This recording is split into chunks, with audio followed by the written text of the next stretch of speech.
देखिए, ये कुंभ पर्व और ये समय की धारा, ये हमारे लिए कुछ दिव्य लेके आती है। हम तो क्या लेके आएंगे, लेकिन ये जो समय की ये धारा है, जो पर्व स्नानों का जो स्नान होते हैं जो शुभ मुहूर्तों में, वो समय बहुत दिव्यता से भरा हुआ होता है। और हम सब जितने भी स्नातनी हैं उसी चीज के लिए यहाँ आते हैं, जो कि पूर्ण रूप से ताकि हमारा आध्यात्मिक विकास हो सके और जो आध्यात्मिक बाधाएं हैं वो सब दूर हो सके।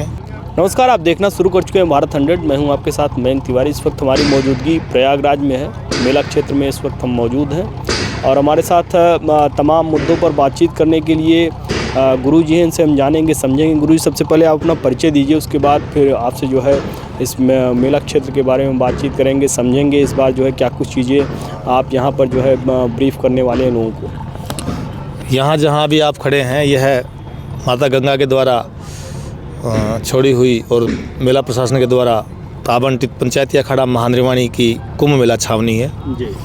और मैं पंचायती अखाड़ा महानिर्वाणी का एक सेवक के रूप में यहाँ हूँ, महंत यमुनापुरी।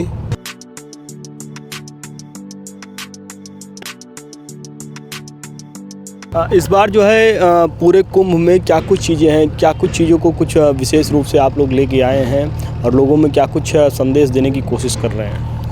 देखिए, ये कुंभ पर्व और ये समय की धारा, ये हमारे लिए कुछ दिव्य लेके आती है। हम तो क्या लेके आएंगे, लेकिन ये जो समय की ये धारा है, जो पर्व स्नानों का जो स्नान होते हैं जो शुभ मुहूर्तों में, वो समय बहुत दिव्यता से भरा हुआ होता है। और हम सब जितने भी स्नातनी हैं उसी चीज़ के लिए यहाँ आते हैं, जो कि पूर्ण रूप से ताकि हमारा आध्यात्मिक विकास हो सके और जो आध्यात्मिक बाधाएं हैं वो सब दूर हो सकें और अपनी संस्कृति और वास्तविक धर्म को हम समझ सकें, उसकी पहचान हो सके। तो इस कुंभ पर्व के अंदर पूरा भारत यहाँ दिखाई देगा। भारत की जो विभिन्न प्रांतों की जो पूरी संस्कृति है वो सारी की सारी यहाँ दिखाई देगी। हर प्रांत का श्रद्धालु होगा, हर प्रांत से साधु महात्मा यहाँ होगा, चाहे वो अरुणाचल प्रदेश हो, मणिपुर मेघालय सिक्किम त्रिपुरा हो, चाहे राजस्थान गुजरात हो, इधर कर्नाटक केरला हो या मध्य भारत हो, है ना। तो सब जगह के लोग यहाँ भारतवर्ष में आते हैं, इस महाकुंभ में आते हैं। और इस पे एक गंगा यमुना और माता सरस्वती का यहाँ संगम है। तो गंगा जी के अंदर भी हजारों पवित्र नदियाँ का संगम होता है और यमुना जी में भी सैकड़ों पवित्र नदियों का संगम होते हुए प्रयागराज में आकर के ये महासंगम होता है। तो यहाँ पर महाकुंभ पूर्ण कुंभ का ये आयोजन है। सभी तीर्थों के अधिपति उस समय यहाँ विराजमान होते हैं, सभी देवी देवता यहाँ विराजमान होते हैं। यहाँ डुबकी लगाने का मतलब है कि भारतवर्ष के जितने भी पुण्य तीर्थ हैं आपने उन सब में स्नान कर लिया है। हमारे शंकराचार्य भी यहाँ आते हैं, उनकी अमृतवाणी भी आप लोगों को सुनने को मिलेगी।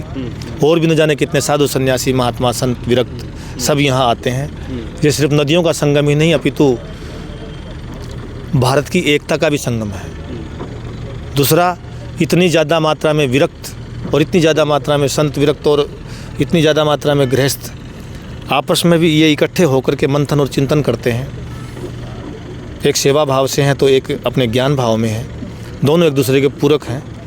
और आध्यात्मिक और भौतिकता दोनों का मिलन है यहाँ, है ना। लेकिन विशुद्ध रूप से आध्यात्मिक लाभ लेने के लिए इस कुंभ का आयोजन है।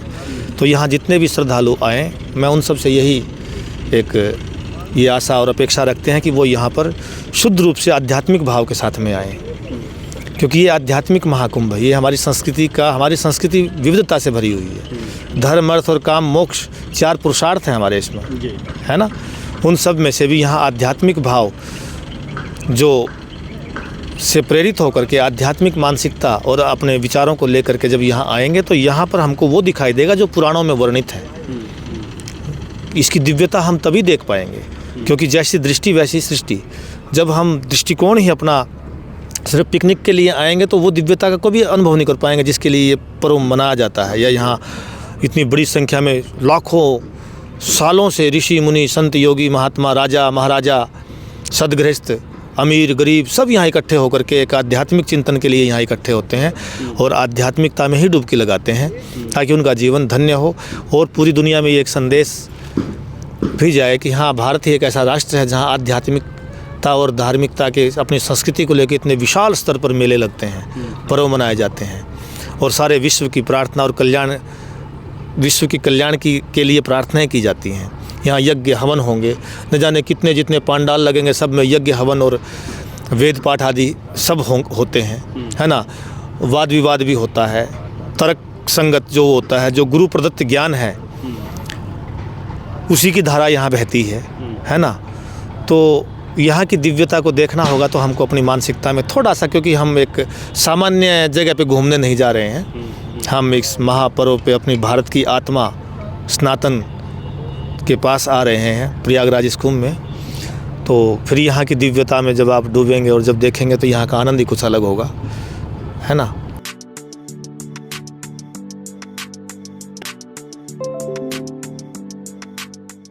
महाराज जी, एक चीज़ और बताइए, इस बार के जो है आयोजन में क्या कुछ चीज़ें हैं। इस बार आप लोग जो है प्रवचन कथा के माध्यम से लोगों को भी उपदेश देने की जो एक कवायद लाएंगे, इस पर जो है क्या कुछ एक छोटी सी मोटे तौर पर इसको ब्रीफ करिए कि किस तरह से जो है लोगों को इससे जो है जोड़ा जा सके और इससे जो है एक सकारात्मक मैसेज लोगों तक पहुँच सके। देखिए, जो नागा सन्यासी है वो तप और ध्यान में वो अलग ढंग से रहते हैं, ठीक है ना।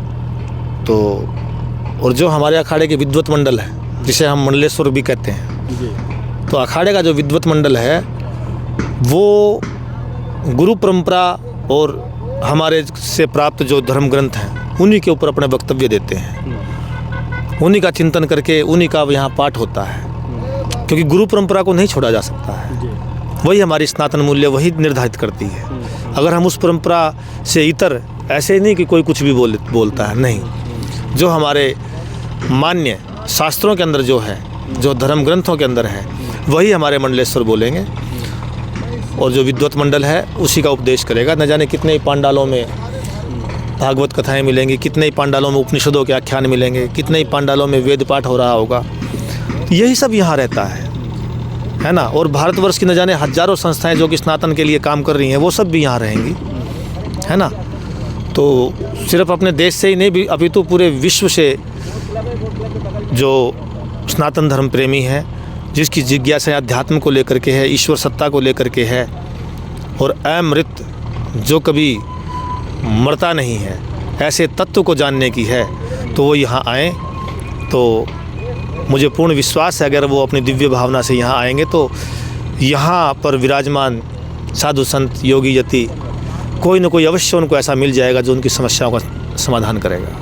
आप लोगों को सर थोड़ा सा हम महाराज जी टाइम टेबल जानना चाहेंगे कि किस वक्त जो है लोग आपको सुनने के लिए आएँ, कब से जो है कथा शुरू होगी, प्रवचन कब से शुरू होगा, टाइमिंग क्या रहेगी, उसको लेकर थोड़ा सा आप ब्रीफ करिए। देखिए, जितने भी अपने पांडाल लगेंगे उन सब में पहले ही बाहर से ही वो उसकी सूचना लगा दी जाती है, कितने बजे से कितने बजे तक है, इतना भोजन का समय है, भोजन प्रसाद का समय है, इतना कथा का या प्रवचन का समय है। तो ये सब उसमें पहले से उनको पूर्व सूचना वो वहीं मिल जाती है जहाँ पर कथा हो रही होती है। बहुत बहुत धन्यवाद महाराज जी।